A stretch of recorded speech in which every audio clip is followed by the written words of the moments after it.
Hello, universe! Hello, world! Hello, Philippines! And hello, Luzon, Visayas, and Mindanao. Eto na naman, kamusta ka, Bagong Pilipinas?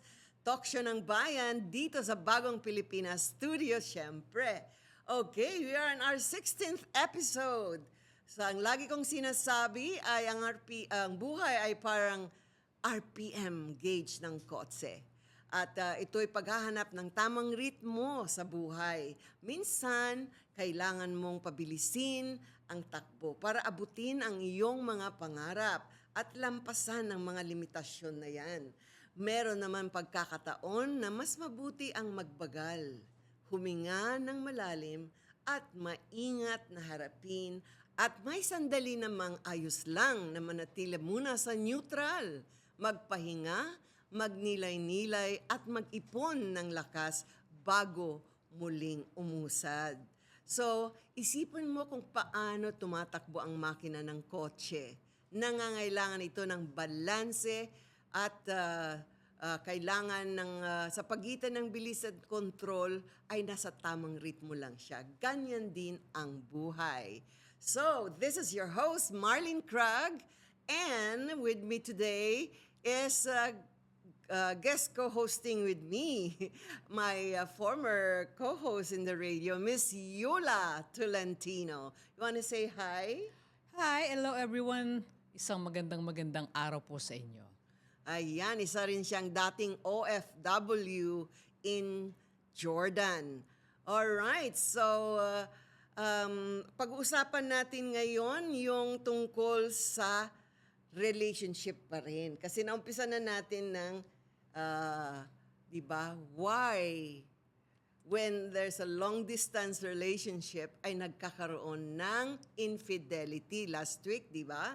Pero ngayon, para sabi kasi nila, pagkilala mo ang sarili mo. So yan ang pag-uusapan natin, ang kilalanin ang sarili mo, ang alamin kung sino ka. Know thyself in English.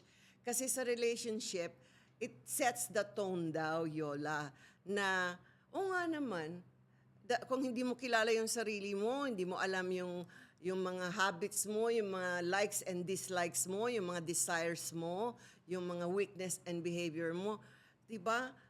That which you do not have, you cannot give, di ba? Kung may Yes. pagmamahal ka sa sarili mo, that means may empathy ka na magmahal ng iba, di ba? Yan. Tama yan, MK. Kasi alam mo, sa buhay ng tao, especially kung bata ka pa, marami pa tayong hindi alam, di ba? So, yung sinasabing kilalanin mo muna sarili mo, parang ang hirap i-explain, di ba? Parang, sino ba ako? Ano ba ako? Marami kang tanong. Kasi, pag bata ka nga, you don't know anything better, sabi nga. So, and ang ano doon, it takes maturity also para makilala mo ang sarili mo. But, alam mo, sa dami ng mga talk show ngayon, madami kang mapapanood sa social media, sa lahat ng ano na yata ngayon, ng TV program and all, marami ng ganyan na napapag-usapan yung mga bagay-bagay na makakatulong sa atin. And here we are, we're going to talk about that with Miss Marlene Krag dito sa Kamusta Ka Bagong Pilipinas. So I think this is a very good topic para yung mga makakapanood na especially yung mga OFW abroad like me before, at least meron tayong matututunan, di ba? Which we can probably apply sa sarili natin. Hindi ba, Miss MK? Correct. Kasi lahat naman tayo in love minsan. Di ba nagkakaroon tayo ng romantic affairs or romantic relationship. So, importante pala ang self-knowledge, yung pagkakilala sa sarili. Yan daw yung gateway. Ang gateway parang, yan yung gate. No, para doon ka to true papasok. love. Oo nga naman. Di ba? So, the better you know yourself, the better you can love and be loved. So, Yola, alam mo, sa modern psychology, na pag-alaman ko, na pag-aralan ko, and through my experience, na importante yung self-knowledge or yung pagkakilala sa sarili. Kasi yan daw yung gateway to true love. Oh, yun na nga yung dapat pag-aralan. Kasi nung araw, 'di ba, pagbata pa tayo, basta cute, okay yan. gwapo, pwede na yan. Parang ganun. But hindi pa natin kilala sarili natin. Kasi ang pinapairal natin yung ating emosyon. Physical pa lang. Physical pa lang, And oo. surface. Hindi pa natin alam na, hindi pa natin, una-una, hindi natin kilala yung tao. Cute lang siya di ba? Parang, ay, gwapo. Okay yan, yung gano'n. But, hindi pala yun. Yeah. That's not the gauge of getting to, if you want to get, parang gusto magkarelasyon sa isang tao. Hindi pala tama rin yun. Okay lang paghanga. Like you, ang ganda-ganda ng Miss MK, parang, di ba? Pero maganda naman yung mga pagkakamali na ganon kung walang, di ba minsan ang daming sa high school, di ba? Ligawan ka, mag-on kayo ng 1 month, 2 months, after 2 months, wala na. Tapos, next. Oo. Tapos, pag nag-next ka na, nakatatlo ka na, sabihin na nila, ay, playgirl. Ay, easy girl. Di ba yun naman Oo, sinasabi natin? Hindi, yung word hindi playgirl tawag nito. Easy nga, easy girl. Kaya parang, ang dali naman niya magpalit. Bakit? Bakit gano'n? Bakit mabilis magpalit yung babae na yun ng boyfriend? Kasi wala naman siyang alam pa di ba? Oo. Pero ginajudge mo ba yung friends mo noon? Pag nagbe-break up, tapos may ibang boyfriend na naman sa high school? Hindi naman siguro, I will not say na the-judge ako, pero parang nagtataka lang ako. Bakit? Ba't sila naghiwalay? Anong problema? Ang mga lalaki, ang sasama nila sa class namin, sabi niya, hoy, sobra na yan. Sobra nung ni Michael yan. Or, Yun. kumakain ka ba ng sobra? Parang Yun. ganun. Pero, Pero parang yung hinusgahan mo. truly, the better you know yourself pala, the better you can love and be loved. Sa Tagalog, pag kilala mo ang sarili mo at mahal mo ang sarili mo, it's may chance na mas maganda yung relationship na makakamit mo kasi you are better at loving and people will be attracted to you because di-display mo yung katotohanan about you eh. Yun Diba? actually. Kasi di ba sa high school, pag bata pa tayo, pakunwari pa tayo. Pa-cute nga tayo, Pa-cute. di ba? Pa-cute tayo, yung tipong, andyan na yung sinasabi nga nila na, lalo sa mga lalaki din, no? Best foot forward din sila. Kasi gusto nilang makuha yung babae, di ba? So, gagawa sila ng mga pa-cute, lahat gagawin nila para makuha na. But, without knowing na, hindi pala. Kaya doon yung pumapasok yung minsan tataka, bakit sila naghiwalay? Bakit break na? Di ba? Kasi nga, hindi mo pakilala din sarili mo. Akala mo cute lang siya at maganda siya, okay na. Hindi pala yun, di ba? Okay, so pag bata pala tayo, so emotional yung nauuna, then physical. Yes. Or sometimes it's more on the physical attraction and then yung passionate emotion. Kakalimutan natin yung logical and rationality. Oo, actually parang wala pa yata yun di ba? Pag bata ka pa Hindi natin alam, Hindi no? natin alam yun di ba? So, ilang taon ka nung rational thinking ka na binabalance mo na yung emotion? Actually, may edad na rin ako siguro noon, sabihin na nating less than 30 siguro. Kasi iba yung lalo nung araw, di ba? Iba yung generation kasi natin, MK Iba yung ngayon. So, before ako mag-30, doon ko palang naiisip na, wala palang kwenta yung basta mag-cute ka o maganda ka, di ba? Parang, hindi pala yun, may mga dapat pala ako malaman. Like, for example, sabihin ng matatanda nun, hoy, siguraduhin mo muna na yung lalaking yan marunong maghanap buhay. Kasi, pag bata ka, titignan mo lang, basta gwapo, cute, okay na di ba? Parang hindi mo na inisip na, kaya akong pakainin o buhayin ng lalaking to. Ganun di ba? Wala tayong alam nun. So, na lang As you yan. grow older, As you grow older, nagmamature ka. tumataas yung quality. Yun. No, kasi nakikilala na rin natin yung sarili natin. Yun. Na ito pala yung gusto ko. Hindi pala, cute lang pala siya, pero mahina pala utak niya di ba? May ganun minsan. So, okay lang magkamali actually. Kasi ako rin, nung may nagustuhan ako, pinipray ko lagi yan. Please, Lord, siya yung gusto ko. Tapos, nung makita ko na siya after many years, I thank you, Lord, di mo pinakinggan yung prayer ko. Oo.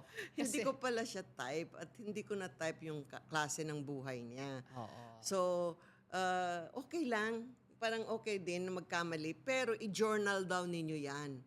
Kasi yung mga inayawan mo o ano yung sinamaan ng loob mo o bakit kayo nag-break, pag i-review mo yon, magiging lessons learned yon. So Yes. sa next na boy next door or next girl na mamahalin or ika-crush nyo or magkaroon kayo ng emosyon, ay, hindi ko na-tap yung ganyan kasi yung ugaling ganyan, yung, ayaw ko yung salitang malandi. Gusto ko yung sexual extrovert. Yung Oo, malalim yan, sensual. Sabi niya, ayaw ko na yung mga sensual ang pagdadamit. Kasi noon, di ba, there was a time din in my life na pag andyan yung mga cute, ibababa mo yung botones mo para makita yung cleavage. Oo. At hindi lang cleavage, pati yung skirt din. Oo, di ba sa uniform Oo, natin, may uniform, mga boys, tinataas. tinataas. Tinataas para lang Rinorolyo. makita yung legs, di ba? Nung araw yon. Ngayon kaya gawin natin dalawa yun. Palagi ka wala nang titingin Tatakbo sa sila. atin. So, marami tayong mga parang ina-adjust natin, pero that's not our personality actually. No. Kasi sasabihin nila ng mga classmates ko, bakit ka ang haba-haba? Itaas-taas mo nga yan. Hindi Oo. bagay sa'yo. O kami, itinaas namin. O di nakikisama ka rin. Pero it's not you. Peer pressure lang yon. Yeah. Pero buti na lamang, nung panahon pa yon, mahilig akong, kasi athlete ako, naka-shorts na ako. Mhm. So kahit itaas ko yon, yung mga guys, kasi nagsisilip sila sa ilalim eh. You know? Namboboso So, alam sila in ko short. na namboboso sila. So, nagsi-shorts ako lagi. So, anyway, physical light yan. Walang rationality. So, pag kilala mo na yung sarili mo, alam mo na yung mga gusto mo sa buhay, yung mga dreams mo, mga goals mo, di ba? Kasi nung bata pa ako, hindi ako talagang nakipag-boyfriend sa high school. Crush lang. Oo, yun naman talaga yung time na puro crushes lang talaga, diba? So, lalo nung araw medyo conservative pa. Nung araw yun, no? Yung tipong, naku, ayoko mahawakan ng kamay ko. Kasi pag sasabihin na, kamay lang, sinabi na hawakan na lahat. Oo, parang ganun eh, di ba? Masyado Kaya exagerada takot na. ka na isa na magkatabi kayo, di ba? Kasi baka Baka mamaya. sabihin, Oo, nung araw yun. Pero ngayon, iba na rin. the closer the better. Hindi. Tapos, noong nakita ko kasi yung mga kapitbahay namin, yung buhay nila, nagsusuntukan sila o nag-aaway lagi, mga ganon, yung mga relatives ko, may ibang girlfriend o yung may asawa na pero may mga girlfriend on the side. Kaya sabi ko, this is not the life of a married life that I'm going to have. So sabi ko, mamimili ako. Parang Mabuti. hindi ako tatagal in my marriage kung ganyan na sinasampal at inaaway ka tapos lasing lagi.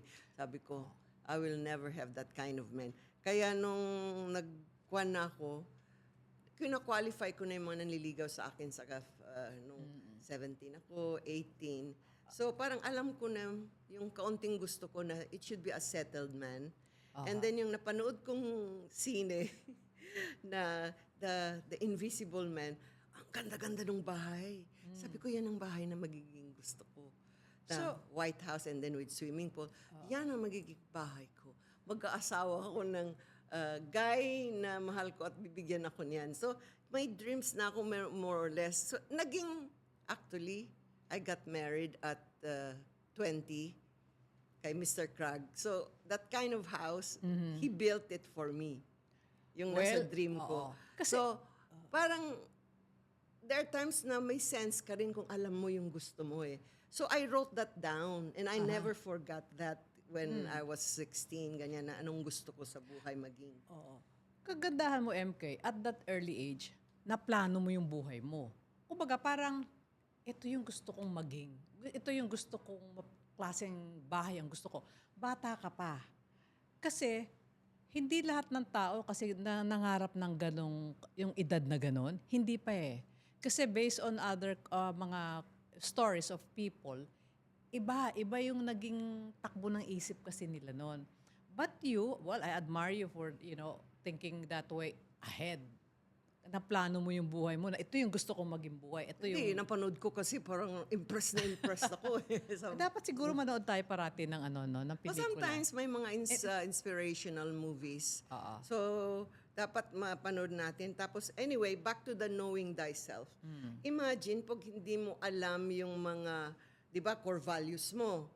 Ano ba talaga yung mahalaga sa'yo? Ano yung mga values sa buhay? Gaya ko, family. Sabi ko, yung family ko, close kami. And then, Filipinos basically are family-oriented. Yeah. So, yung love, yung tunay na pagmamahal sa bahay. Naghiwalay din ng mami ko at daddy ko. Pero, tinanan kasi ng daddy. Si mami mo. Si mami, may boyfriend si maming iba. Inagaw? Nagaw, tinanan. And they were young, 17, Bata sila. ganyan. Oh. So, yan. Diba? Minanipulate ni Papa, tinanan si Mama. Pero in the long run, after 8 years of marriage, naghiwalay sila. Kasi, ayun na yun. Oh, yun. Yung value ni Mama is iba sa value ni Papa. Si Mama is more on the super intellectual. UP yan eh. So, naghiwalay talaga sila when I was 8 years old. Sayang, no? So, pag hindi mo alam, akala mo na, ay, kaya kong kunin yan. Oo. I-manipulate mo. Magkakaroon ng feedback at the later on, na pag malaman ni Mama, ay, hindi naman ito yung gusto ko talagang buhay. Akala ni Mama, sige, okay lang. She tried it for 8 years. So, parang sabi ni Mama, when I interviewed her, sabi niya, that's not the life that I want. So, sabi niya, pumunta siya ng Maynila, tapos, pinagpatuloy niya yung kanyang pag-aaral. And then, hiwalay nga talaga si Papa. They never got back together. Yun kasi okay. Ang parang, yung kwento kasing yan, most of us probably, lumaki tayo or pinanganak tayo sa probinsya. Hindi ba? Kasi yung pag nasa probinsya ka, yung kung sino lang yung magkakakilala, di ba? In one town, kunyari sa isang bayan lang, sa isang probinsya, like sa'yo, sa Ilocos, nagkakilala yung nanay, tatay mo. Minsan maganda kasi yung nanay mo, biglang, itong si tatay, biglang nakita, maganda to, akin tong babaeng to, kukunin ko to. But without them knowing yet, kasi hindi pa rin nila alam siguro na nagustuhan niya lang yung mama mo because maganda siguro. So parang, akin to. Parang gano'n. Wala yung mga core values na yan. Pero wala pa kung sila. ganyan ng mga pinikot nilang assertive woman, ay iwanan ka talaga. Ayun. Kasi hindi naman ikaw yung talagang ideal niya. Pero may mga exceptions to the rule, Always syempre. naman. Oo. Meron yung tinanan o natutunan ng mahalin, kasi madaling mahalin yung guy. Oo. Tsaka nabibigay lahat ng gusto, tapos okay naman ang buhay. So, yun yung mga exceptions. Pero talagang yung values importante, hindi mo i-give away eh. Kung ang core values mo is honesty, tapos nakapag-boyfriend ka na, nag-cheat na ng twice sa'yo, tapos, dahil yung padala ka ng emotion, sige, bigyan ko pa ng third chance. Actually, may mga fourth, fifth chances pa nga akong kilala na nagbibigay ng chances. Eh. Pero, ayun, dahil lang sa padala ka ng emotion, pati yung values mo of honesty, gusto mo yung loyalty. Kasi lahat tayo, sinong may ayaw ng core values ng loyalty, being honored, respect, ano ba yung mga core values about honesty, integrity, di ba? You mean what you say and say what you mean. So, sabi mo, honest siya, parang ayaw mo yun. Pero, sige, you give it another chance. Kaya kung i-waiver mo ang core values mo sa buhay, chances are, yung relationship na yan hindi magtatagal. Oo, but sometimes kasi the reason why you're parang binibigyan po ng maraming chances is because in love ka doon sa taong yun eh. In love ka sa kanya, kaya parang sige, pagbibigyan ko pa, sige lang, kahit nag-cheat na siya ng 4 na beses, pagbibigyan ko pa. Pero, napapagod din. Kasi, if you going to look back, ano ba mangyayari sa akin? Habang buhay na ba akong, para ito-tolerate ko yung cheating niya? Di ba? Pero that's why, alam mo sa Amerika, pag na-caught ka ng once, maximum twice, papalayasin ka na ng karelasyon mo. Kasi, Dito kasi, pampasensyo. oo, ang Pilipino kasi yun nga parang... Baka magbago yan. Oo, Yung baka we are too magbago. hopeful. Oo, yung mga gano'n. Bibigyan mo, i-justify mo. Mabait naman eh. Yun nga lang, cheater. Yun. Sabi niya, once a cheater will always be a cheater.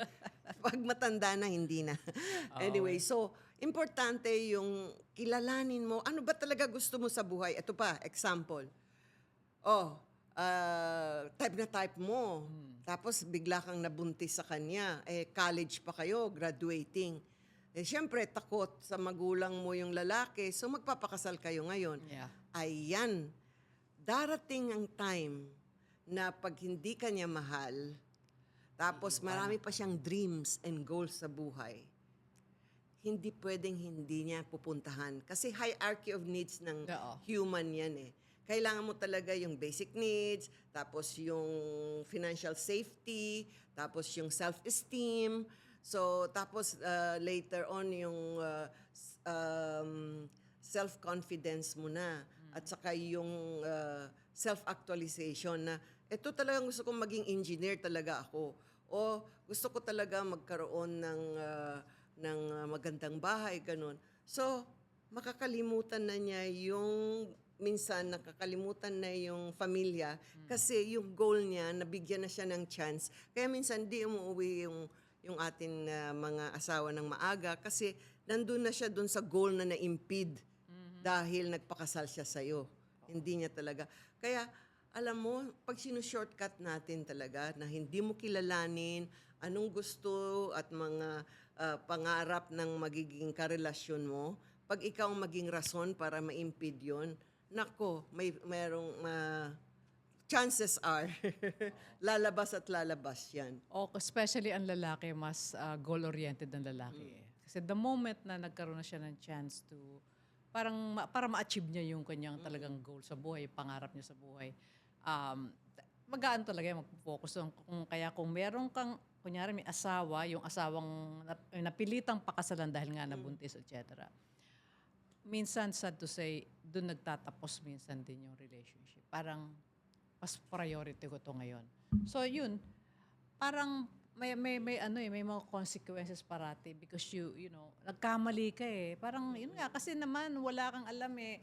Nabuntis ka, ayan na, walang magawa, napilitang ikasal. So, what's next after that? So, at saka yung boundaries. Dapat may sarili kang boundaries sa sarili mo. Para manatili yung self-respect. Yun. You know? Minsan, di natin alam ibig sabihin ng self-respect eh. Kasi sabi nila, pag respeto mo ang sarili mo at love na love mo ang sarili mo, chances are, automatically, the people who are near you will respect you too. Kasi alam nila na yan ang kinukommand mo. Yeah. You know? So, importante yung talagang iset mo yung boundaries mo. Kaya, kahit sa pagkakaibigan, there are things na acceptable and non-acceptable. So, may mga boundaries ako sa mga relationship, to a friend, to a romantic relationship, lalo na, meron akong boundaries. Na pag krinos niya yan, lalo na yung cheating na yan, and lying, I give it a chance one time, pero after that, hindi na. Alam mo, isa sa mga, yung sa self-respect din, yung pagrespeto mo sa sarili mo, kahit yung pandagdag dyan, yung marunong kang rumispeto sa oras. Oras ng kausap mo, ng tao na, parang ako kasi pag yung, if you really want me to respect you also, pag sinabi mong 9 o'clock usapan natin, dapat 9 o'clock usapan. Madidelay ka ng konti, okay na, forgivable. But sometimes, some people tend to abuse that yung para pagbibigyan mo. So same thing with any relationship. Correct. So kung Diba? ako is very strict with time, na ginagawa ko rin na hindi ako nagpapalate sa mga appointments ko. So you expect in return yung karelasyon mo o yung mga even kaibigan, friend, relationship with friends, and especially with the romantic relationship. Yan. Pag sinabi niyang 1 o'clock, hindi dapat siya pupunta ng 1:45 o 1:30. Iiwanan kita pag dumating ka Pag ng hindi, 1:45. kaya nagbaboundaries na ako noon. Kasi it happened to me through a bad experience. Inantay ko siya actually 30 minutes lang ko binibigay, aantay ng lalaki.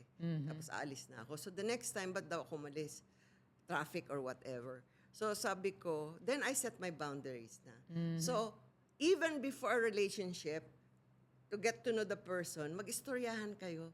Oh, What do you like? I mean, what do you don't like? What do you hate most? Ang ganun. Then, doon mo na binibigay yung boundaries mo dahan-dahan. That's why sa relationship, kailangan talaga yung acquaintance tatagal doon sa third step. Yes. Mag-connect muna kayo. Do you connect well? Hindi lang yung connection na, uy, may cellphone ako niya, mag-connect kami, magtawagan kami, chat. Pero yung connection na yan is to also know does your value for value connect. And then mukhang okay naman siya kasi siyempre di natin alam deep down, di ba? Mabait tayo lagi in the very beginning, Yeah, lalo yeah. ng mga boys. Pa-cute lang They tayo always parati. give their best. of course. Di ba? Manners in the very Yeah. beginning. So, yung third step is acquaintance. Yung acquaintance is to really know. Kilalanin mo ang pagkatao niya through the parents, kilalanin mo mga parents, kilalanin mo mga kaibigan. Yeah. Kasi tell me who your friends is and I will tell you who you are. Oo. Di ba? Kilalanin mo yung mga katrabaho niya. Saan siya nagtatrabaho? Ang trabaho ba niya talaga legal? Oo, yun na Ang nga. dami Isa pa mong yun. dapat malaman Yes. muna. At saka anong mga trauma niya. So pag nakausap mo ang mga kapatid, sabi niya, habang nung bata siya, ano siya, mabait ba? Ay naku, may tantrums yan. Bakit? Oo. Yun ang mga red flags na bakit kaya? You know? Kasi may mga masasamang trauma talaga. Oo. Lalo na mga nabibeat up na mga boys. Tapos nakikita nila na the father is beating their mothers. Most likely, magsasampal rin yan ng magiging girlfriend o asawa nila pag nagkamali. Kasi monkey see, monkey do, di ba? Pero again, I'm not judging. Meron always exception to the rule. Kasi may mga kamag-anak ko. Yung isa ang nananakit. Babae, Panganay, yung lalaki sa asawa. Yung mga tatlo, hindi. Yung sa magkakapatid, sa lalaki sila lahat. Hindi sila nananakit sa mga asawa nila at girlfriends nila. So, isa lang ang talagang nakita niya kasi yung daddy niya, hinurt yung mommy niya rin. Parang Kasi namanan yung panganay yun. And then later on, yun nga, hindi na nagbago. Kasi nag-born again. Oh, okay. Anyway, It's- so yung mga ganyan na pag hindi mo alam ang gusto mo sa buhay at hindi mo alam ang sarili mo kung ano talagang gusto mo. Kasi bakit kasi tayo nakiki-bargain na ang gusto ko yung matinong lalaki, ang gusto ko yung lalaking responsible, ang gusto ko yung loyal na lalaki, yung honest, doesn't lie, and he respects me and my family. Tapos meron doon hindi. 'Di ba? Parang sige na, okay na lang. You don't take the perfect man. Hindi Yung values mo na pinag-uusapan kung pwede acceptable yung values sa iyo. You know? Yeah. Pero kung wala kang value, talagang Wala kasi papasok ko sa relationship without knowing, your values yourself. Wala kasi hindi mo alam eh. So, 'di ba pa kasi yun nga kanina pinag-usapan lang natin, meron ba talagang yung first love? Meron ba talagang yung love at first sight? Totoo ba talaga 'yan? So minsan siguro nakakalimutan nila na palibasa yung unang tingin pa lang niya, akala niya yun na. Kasi minsan may mga babaeng gano'n, especially babae. May mga ganyan, hindi, tingin ko siya na talaga. Kasi may mga kaibigan ako, nagkaroon ng ganyan na, sinabi na sa akin na, yung nakadate niya nung gabi, mukhang yun na. Ha? Paano mo nasabi na yun na? Siya, mabait. Sabi ko, teka lang, sandali. Kagabi lang mong nakilala yan. That's not enough. Yung time na, minsan sinasabi sa kaibigan ko diyan, hormones lang 'yan. Lust. L-U-S-T. yeah, but yun nga, ang ano doon is, hindi ka pwedeng magsabi ng tingin mo yun na, yeah, maybe, but kilalanin mo muna, little by little. Yan nga yung, lalo ngayon may cellphone naman, so, there's so many ways to get to know the person. Kung gusto mo, background check mo rin siya. Kung talagang gusto mo siya, tingin mo rin, gustong ka rin niya, background check mo on your own. Kasi only when you know what you want, you will be doing those. Diba? And then creating boundaries, ganun. Yung again, I repeat, yung values. At saka ano yung mga triggers na pag ginawa niya to, naiinis ako. Pag nalilate siya, tumataas ang dugo ko. Mga triggers yun emotional triggers na negative. So, pag yung tumitingin siya sa mga babae, andyan na nga ako sa tabi niya, trigger yun, naiinis ako. Lagi niyang ginagawa yun. Red flag na talaga yan. Di ba? So, yung mga triggers mo na negative na ginagawa niya lagi, red flag na yun. Di ba? Yung kang sabi nila, wag ka magbigay ng bargain sa sarili mo. Binabargain mo yung sarili mo. Yung self-worth mo, yung worth mo as a woman, bigyan mo ng value. Sabi na, hindi naman ako ganyan. Pag binabastos na ako ng ganyan, kasama mo na ako, tumitingin ka pa sa iba. O, di ba? O kaya pag nasa party kayo, iniiwanan ka lang niya sa corner, tapos andoon siya, kasama yung mga other girls. At ma-feel mo naman kung nag-flirt yung boyfriend mo o yung kasama mo, di ba? Kaya nga, from time to time, you have to go out with him. I mean, like for example, may company party or anything na merong activity. Sumama ka, tingnan mo. Tingnan mo yung mga kaibigan niya, tingnan mo yung how he treats other people as well because maring pasweet ng pasweet siya pero hindi mo rin alam. Outside pala, masungit din siya. Or there's so many ways to get to know that person. Diba? Yeah. Parang kilalanin mo. Yeah, but know yourself muna. Ano ba talaga ang gusto mo sa Sa relasyon sarili na mo. yan? Oo, parang, Di ba? kasi kung may nakikita kang future, diba? Kasi minsan sabi mo, parang may gut feeling ka na parang gusto ko talaga siya eh. So, totoo ba yung nararamdaman mo yan? Kilalanin mo muna yung tao. Kasi, Basta yung mga boundaries mo, maraming check.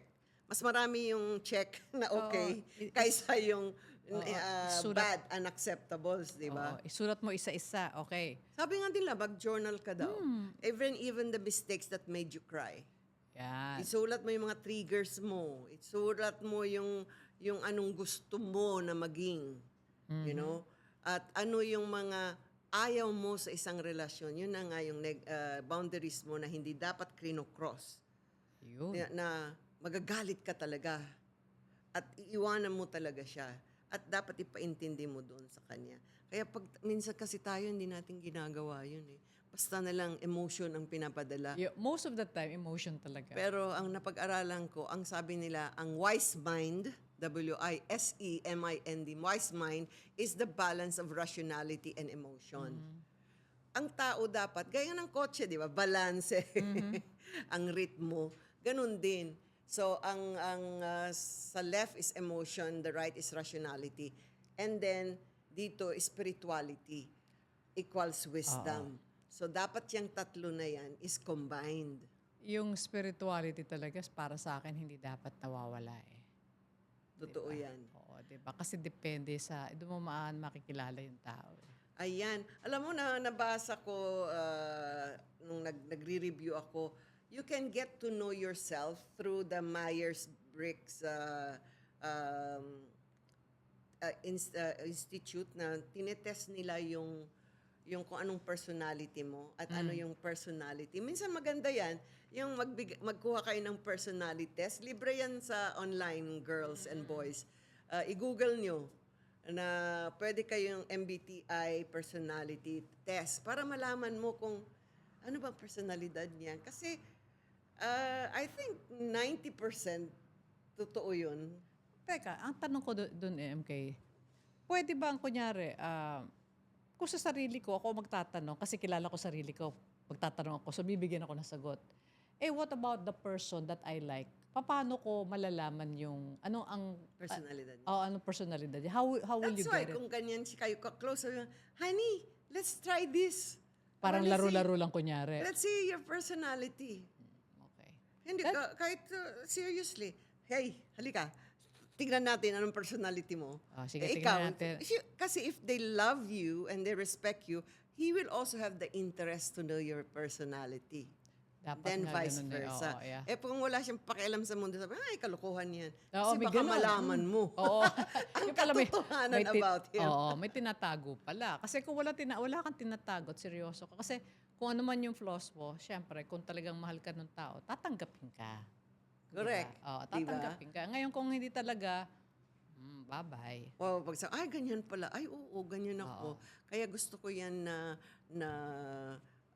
pahusayin niyang point na negative about me. Di ba? Kasi yung character, yan pa, di ba? Yung personality traits niya, importante yun. Ikaw din. Di ba? Kasi you are what you say and you are what you think. You know? So, hindi ka nga naman makakapag-think ng good about other person kung ikaw, Yeah. yourself, Oo. is very negative. Oo. Kaya kung positive thinking ka, and then very assertive ka sa gusto mo sa buhay, yun eh, di ba? Sabi nila, ang mga successful is when people know what they want in life, di ba? Yep. Mhm.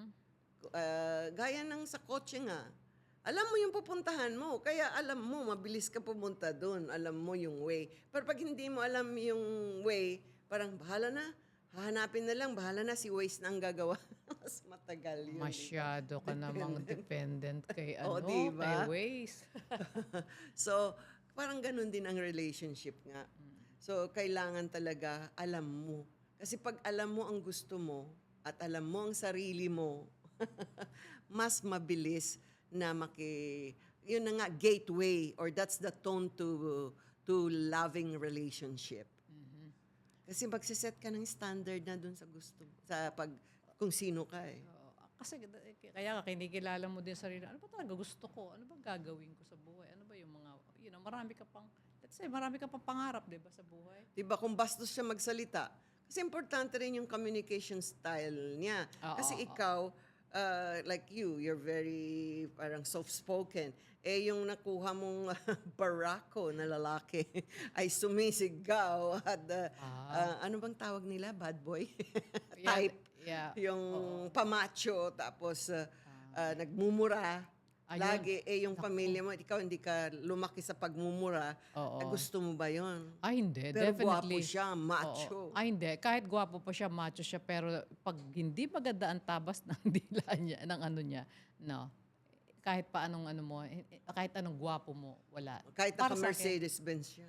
hindi rin. Kasi, BM. oo, kasi, kahit nga naka-Bugatti siya, hindi ko rin siya magugustuhan because, dun pa lang yung sa akin na red flag, ayoko nun. Pamilya ko wala nagmumura at hindi ako nagmumurang tao. Tapos ikaw magmumura ka. Eh What ngayon, if- may mga narinig ko mga millennials, ginagamit na yung F. What the F? You know? yeah. Oh, Ayaw ko rin yun. Kahit in English mo, masama pa rin. Masama pa. Feeling ng lalo ng mga lumaki sa Amerika, yung word na F na yan, parang kali nila cool. Oo, kala nila yeah. Kasi minsan, di ba, I was married to an American.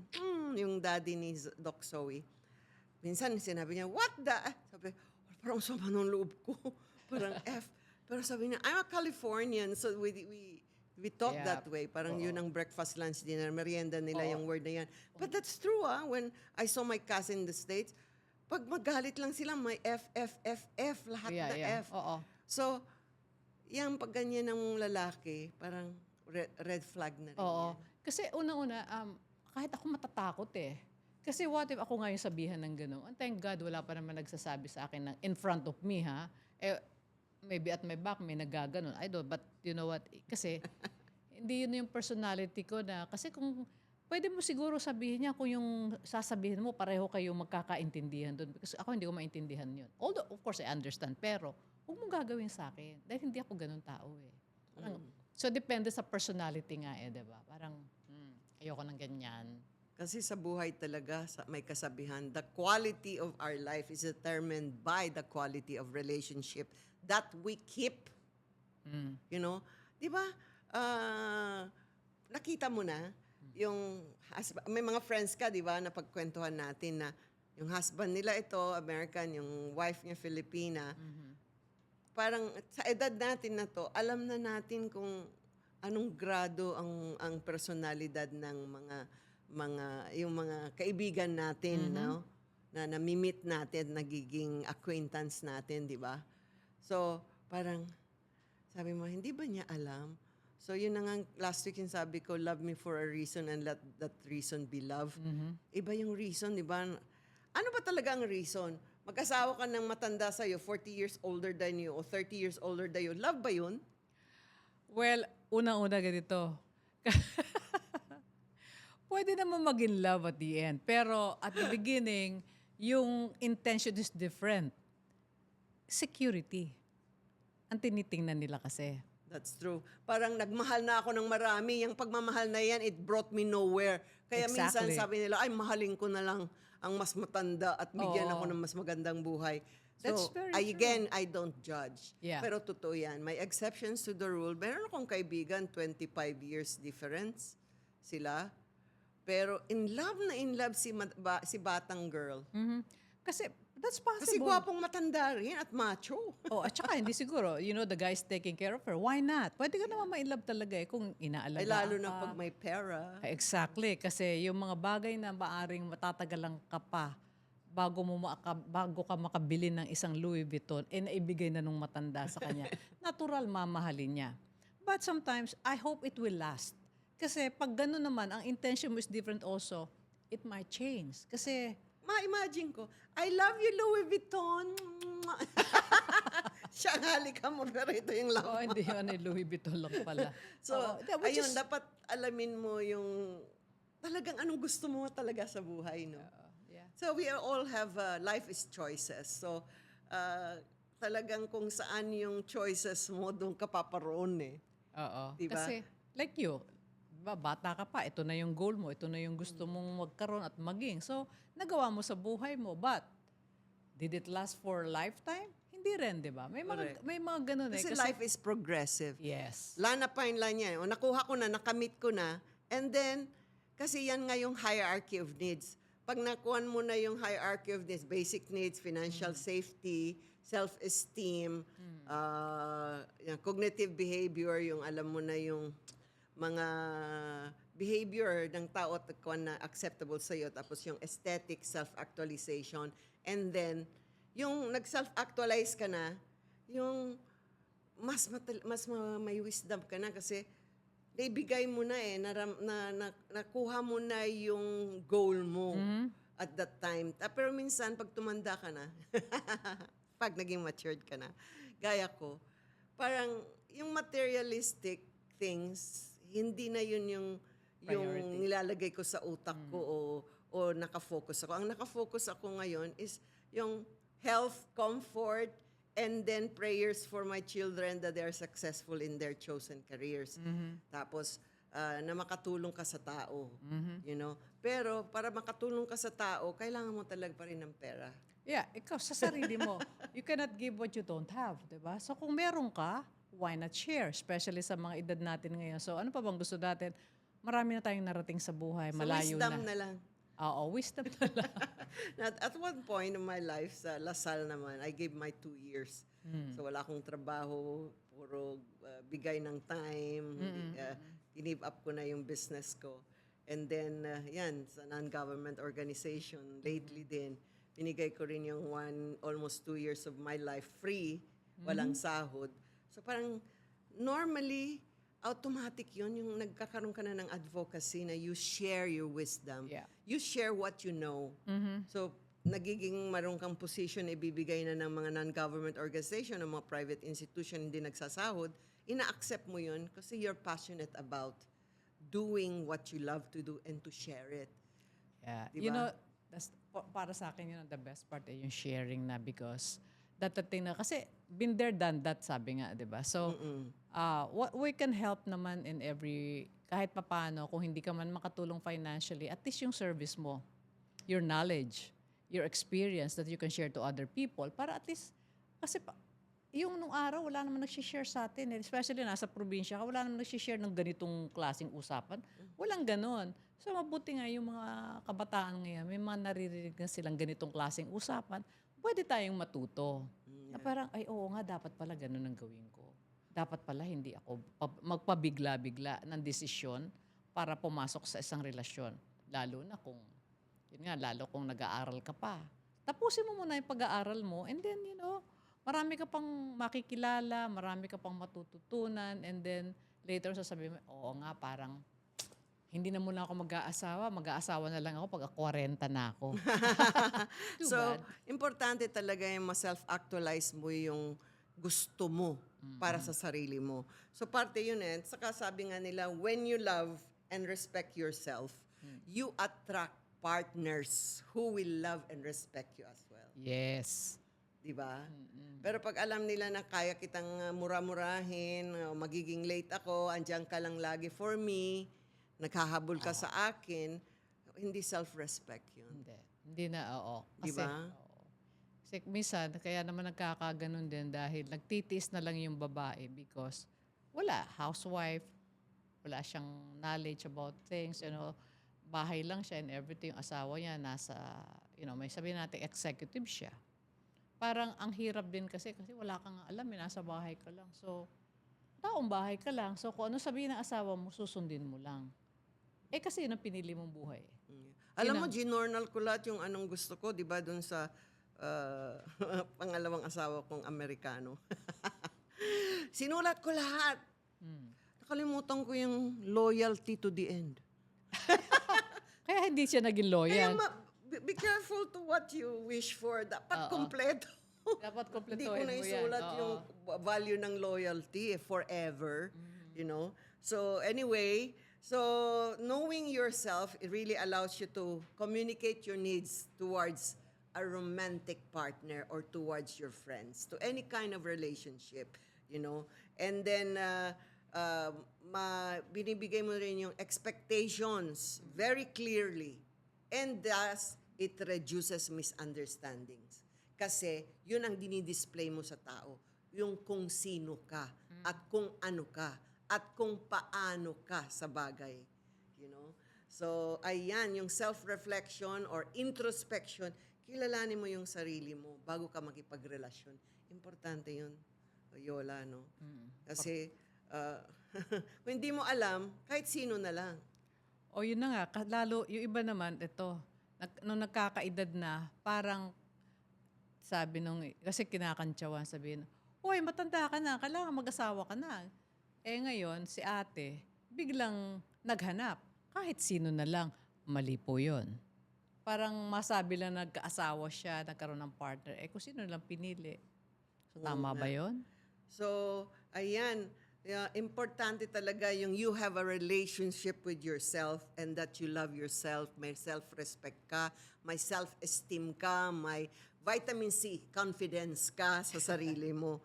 Kasi it sets really yung tone or gateway para magkaroon ka ng magandang relationship sa iba. So, in summary, Yola, you have to be mindful of who you are, what you are, how you are. So, yung self-awareness na yan, pagkakilala sa sarili mo, ma-aware ka kung sino ka, anong gusto mo sa buhay. Tapos, yung aware ka din about others. Kasi kung gusto mo ng self-respect, you also respect others. Yeah. Kung honest ka, you also attract honest people. Yes. Di ba yung sabi ko dati, pag 80% ang honesty mo, 80% din ang ibibigay sa'yo. Kung 100%, 100% honesty rin. So, ayun. So, reminder rin, peace with the past. Yung mga mistakes na nangyari sa past, baka naman itong guy hindi na. Kaya nga qualify mo na hindi na mangyayari yung mistake na nangyari sa past. Alright? So, tapos na yon. So, you are moving forward. Hindi mo na uulitin na you get the wrong guy again. So, yun yung vision mo for the future. Diba? Importante yon yung knowing saan ka pupunta paroroon. Diba? Saan ka ba papunta? So, and then, grounded ka sa present. Yung, marami kang gusto sa buhay, pero eto muna, sikasuhin mo sa present. Kasi the present is a present nga daw. Tomorrow might not come. Pero dapat meron kang goal and vision. Katulad din nung guy na relationship mo na ngayon. Dapat pareho kayo ng goal. Diba yung pillars? Yung pillars of relationship. Love, honor, self-regulation, self-discipline, responsibility, and then trust and respect, and then yung faith, believe in yourself and into him, believe in his goals also. And then yung common goal nyo na pareho kayo yung paroonan. Ganun talaga eh. Kasi kung magkaiba, talaga maghihiwalay kayo, di ba? Oo, kasi papunta siya ng kanan, ikaw papunta ng kaliwa. You cannot be really together. Kasi opposite kayo pareho eh. And then yung life balance, yung the balance of emotion, rationality, spirituality. So, babalansehin mo rin yan. Kasi may Everything. friend ako na naging super spiritual siya. Tapos pinipilit na niyang magpabaptize siya dun sa religion niya. Ang bait-bait tong lalaki kasi kilala ko tong lalaki eh. Ayun, nagkahiwalay sila. Kasi imbalance. Gusto niya spirituality. Love naman siya. Maganda yung emotion. Yung rationality niya, nakalimutan na niya. So there should be a life balance. Yung life balance din na may time kayo sa relationship, may time ka sa sarili mo. Di ba kasi minsan, slave to love tayo, Yula, at one point of our lives. I don't know if Nung it happened to you. bata-bata tayo, we are slave tayo nung araw. Pero, Minsan lang ako nagmahal minsan na naging slave to love. Hindi rin end. hindi rin Naghiwalay din kami. Oo. So, balance lang yan. Remain self-respect and self-worth. Minsan nakakalimutan natin yung sarili natin. Yeah, because, most of the time, you gave it all. Yeah. Binigay And mo then, na lahat, pero kulang pa pala. So, ano nangyari? importante yung emotional mastery. Alam mo na yung mga negative triggers, Yeah, mga positive emotion. Doon tayo sa positive emotion. Yung minamahal tayo, na binibigyan tayo ng validation, importansya, Kasi pag wala yun, hindi kanya binavalidate, wala kang value sa kanya, wala ka ng self-respect. Parang ginawa ka na niyang basahan. Yun. Kasi Diba? kaya nga kailangan kilalanin mo mabuti. Yes. And then, of course, don't forget yung purpose mo pa rin sa buhay. Ang purpose mo ba lang, mag-asawa lang at siya lang? May nakarinig ka na ba sa mga kaibigan? Siya yung purpose ko sa buhay. Siya lang ang goal ko sa buhay. Parang hindi yata. Parang, Diba? You can passionately love your children and your husband, but there's always a passion that you want to become. yan. Diba? oo. Yan yun ang mga gusto mong gawin sa buhay. It could be a career, it could be a habit, hobby, and it could be something that you can make money out of. So, yan yung ating summary. So, you want to say something final of kilalanin ng sarili, bakit importante? Una-una, bago ka pumasok sa any relationship, yun nga, kikilalanin mo ang sarili mo. O kaya, kung gusto mo naman, magdasal ka muna, you pray harder. Para, pag nagdadasal ka kasi, the guidance of the Lord will be there. So, para, hindi ka magkamali. Diba? Parang lalo na kung nagkakaedad ka na at ikaw nag-aambisyon pa magkaroon ng partner in life. I'm talking about ito na yung generation na may mga edad. Because alam ko at marami akong kakilala up to now na hindi sila marunong mag-handle ng relationship. Because iba ang kanilang motivation din ng paghahanap ng partner. Correct. Ngayon, may maling intention. So, alam mo na, minsan, it's all about material, gusto nilang maging materialistic yung type of yung kanila Maraming, siguro dahil hindi pa niya naranasan magkaroon ng, sabi nga natin examples, Louis Vuitton, so gusto niya magkaroon ng gano'n, so hahanap siya ng somebody. But, hindi po yun ang gauge If you're looking for a relationship, serious relationship, you wanna be happy for the rest of your life. Pag-aralan niyo mabuti kung ano yung gusto niyo, para ma-achieve nyo yung mga pinapangarap nyo hanggang sa kayo ay makatagpo ng tamang tao at makasama mo siya habang buhay. Yeah, materialism will not bring you total happiness. Part lang yan. So, yun nga, if you have a strong sense of self-worth and knowing thyself, it will really pave the way. Dadalhin ka niya sa maganda at malalim ba? Deeper connections at healthier dynamics ng relationship and long-lasting romantic fulfillment. Ayan, natapos na naman tayo sa episode na to. So sana na naibahagi namin yung aming counting wisdom tungkol sa knowing thyself. It's important before finding a great romantic relationship, lalo na. So this is your host again, Marlene Craig of Kumusta Ka Bagong Pilipinas. And of course, Lali, you wanna say something? Sana po mayroon kayong natutunan sa aming konting